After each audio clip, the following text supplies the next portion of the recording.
Madam Speaker, it's the government's job to give employers every possible reason to train their employees. That's good for business, that's good for Fijians, and that's good for Fiji. But the current incentive for small businesses through the National Training and Productivity Centre Levy, or NTPC, was in dire need of revamping in a modern economy. The simple problem is that small businesses face issues of scale, and they need the employees on the job the vast majority of the time. We get that.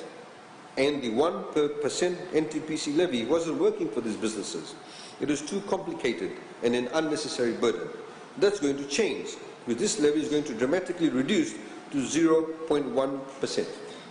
Those funds will go towards training for the employees of the NTPC, which is currently developing a new course that is more relevant for trainees in the 21st century economy.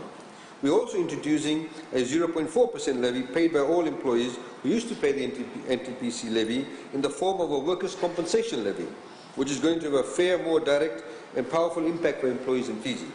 The levy will fund a no-fault workplace compensation fund, in the same model of the very successful Accident Compensation Commission of Fiji.